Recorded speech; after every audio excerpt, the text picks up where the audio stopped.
Hey everyone, welcome to Frosting Your Gravy. Hello to all of you frosting lovers and gravy fans. This morning for breakfast I have cooked European. I'm saying European because I have never seen any of my American friends make these, but I know Europeans cook it very often for breakfast or lunch. Cottage cheese gnocchi. Oh my gosh, guys, these are the bomb. They are frequently requested breakfast in my family. Everybody in my family enjoys it. And I honestly have never met anyone who tried these and did not come asking for seconds. They are so truly so delicious, so tender, so yummy, so good. I'm not exaggerating. Try them once and judge for yourselves. I hope you guys love them too, as much as my family, my crew here loves it. And one little tip, if you happen to not finish them all in one day, which I doubt that'll happen, but sometimes it happens, they are even more amazing the next day fried on the skillet. Like they're already coated in butter, but if you will put maybe a tablespoon of butter on your hot skillet and let it melt, add these and just fry on medium high heat just to heat through. You just want to give them little crust cooked in that butter. Unbelievably good the next day. Thank you guys for watching this video. Cook with me. Leave me comments if you've made them and what feedback you got from your loved ones. And as always, I hope you guys enjoy. Hey guys, let's make these cream cheese breakfast gnocchis together. For my recipe, I am using two 8-ounce packages of cream cheese, adding quarter teaspoon of salt, quarter teaspoon of baking soda, half a cup of sugar. If you want your gnocchi less sweet, then add a third cup of sugar. And we need 2 eggs. And at this point, all of my ingredients are in. Now it's the time to put your pot with water on the stove on high so it comes to a boil, because we will be boiling our breakfast cream cheese gnocchis. And with my hand mixer, I'm going to blend the cream cheese with sugar and eggs and other ingredients all together till it's smooth and creamy, and then we will put the mixer away and start eating flour.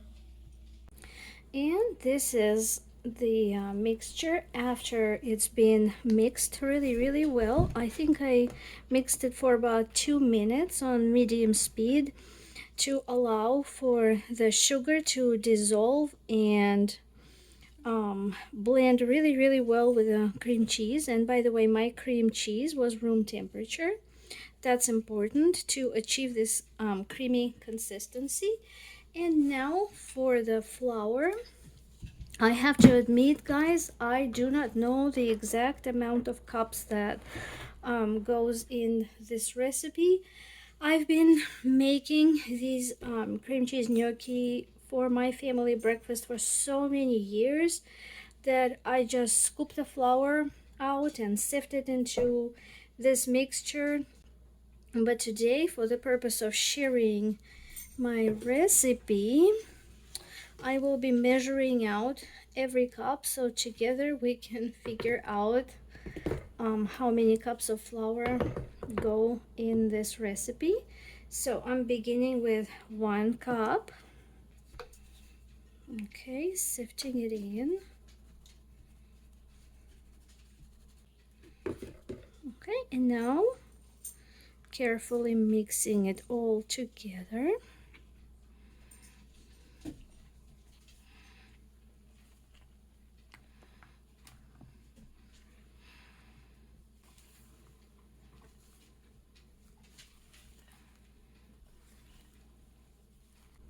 And because these are dessert breakfast gnocchi, I am adding half a teaspoon of vanilla. This is completely optional.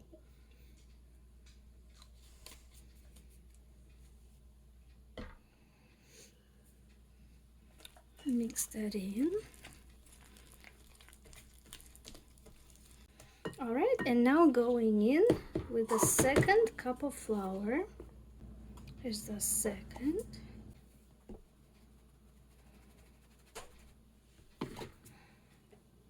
And again, mixing it in.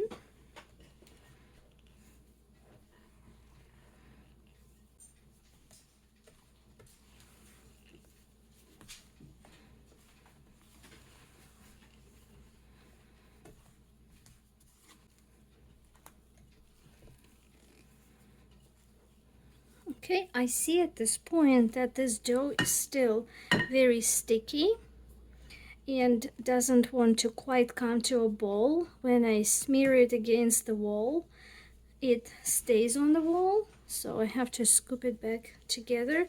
That means I need another half a cup of flour. That's half a cup, maybe like that. All right, so, and stirring it in. What I'm looking for is for when the flour doesn't want to get absorbed into the dough anymore, because the dough becomes firmer, and when I'm mixing, the flour wants to just be left on the bottom of the bowl and doesn't want to stick into our dough. As you can see, that's already happening right now. When I'm mixing and stirring, some flour is remaining on the bottom of the bowl. That's a good sign. That means we added enough flour. So at this point, we've added 2.5 cups of flour, and that is enough. Another test I'm going to do is touch it. Yep, no matter where I touch, my hands remain clean. So that means our dough is absolutely perfect, and it's time to roll out our silicone mat. Or if you don't have a silicone mat, then very lightly dust your table or countertop with flour. All right, let's overturn our bowl onto the surface.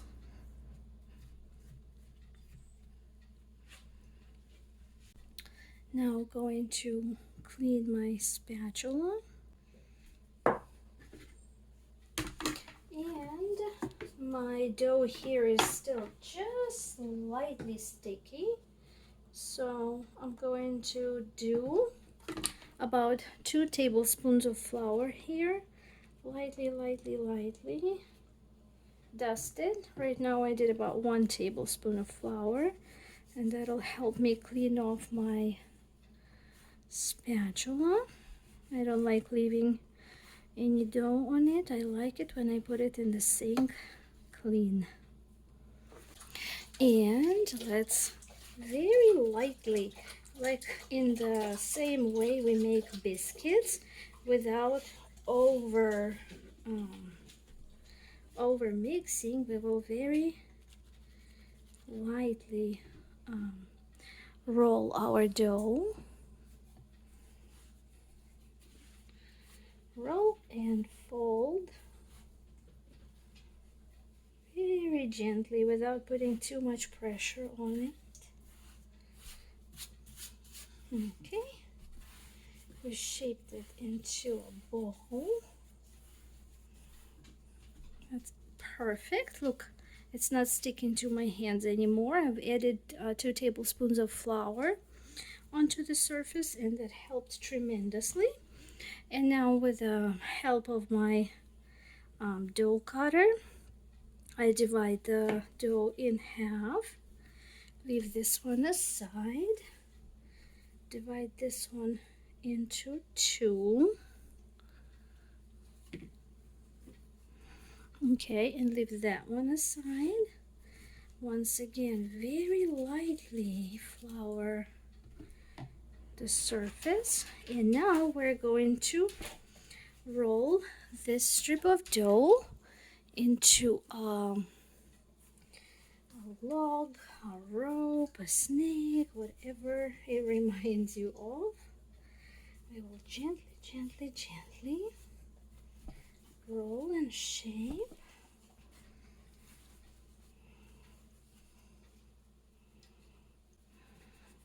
Helping ourselves with more flour as needed. If you start feeling like it's starting to stick, just very lightly, very lightly dust with more flour.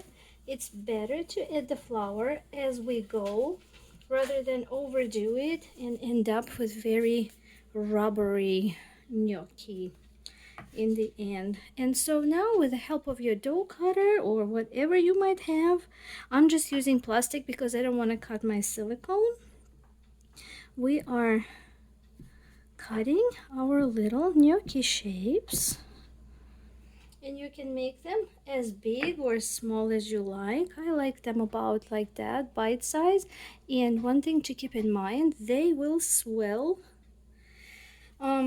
in the water as they're boiling. They will slightly swell, so cut them smaller than you want your final size to be. Here we are. Look at these beautiful little guys. And then shaping the rest of that little log and cutting. Because my boiling pot is big, it's a 5-quart boiling pot, so can fit many of these on the little tiny cutting board. And then I will go empty this into my boiling and lightly salted water. Please guys, remember to lightly salt your water. So just like this, all of these are going into the pot. Here is my rapidly boiling water. Here is my first group of cream cheese gnocchis. Oops, I lost one because I'm holding the camera with one hand. All right, all of them are in, and here's an important thing to pay attention to. As you can see, they all settled on the bottom. That's normal.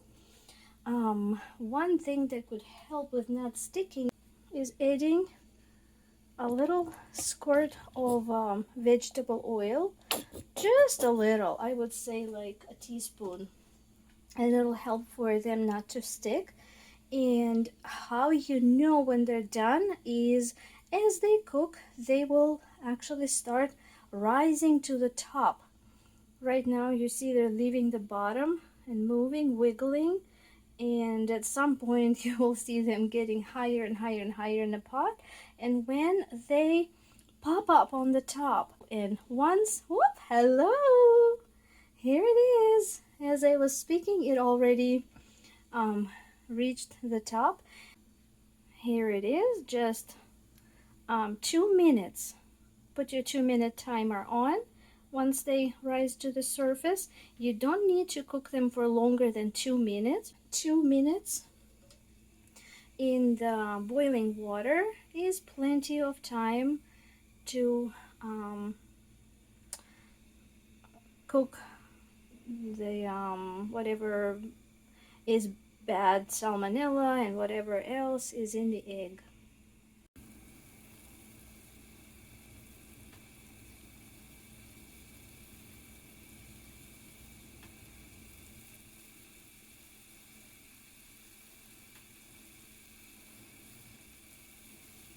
And it's been exactly 2 minutes, and right here I have my glass dish, and I put butter on one side of it, and it's time to pull out our cooked cream cheese gnocchi. So good. Look at that. right. Oops, I lost one.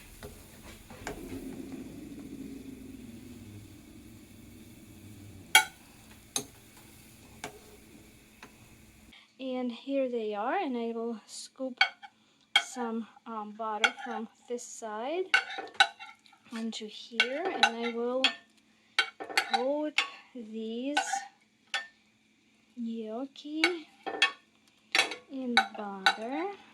And the last group of these just got done, and I'm smearing this creamy butter on them, tossing all of them in butter.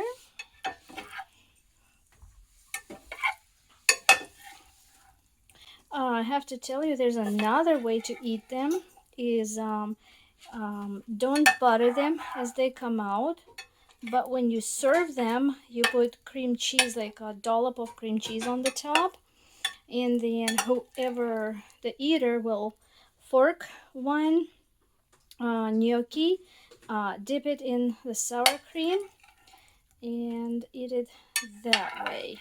And if you make them savory, guys, skip the sugar, only add the salt. If you need to, maybe add even a pinch more salt. Then you can eat them dipped in sriracha sauce or your whatever your favorite sauce is. Also good. But we eat it exactly as I showed you today.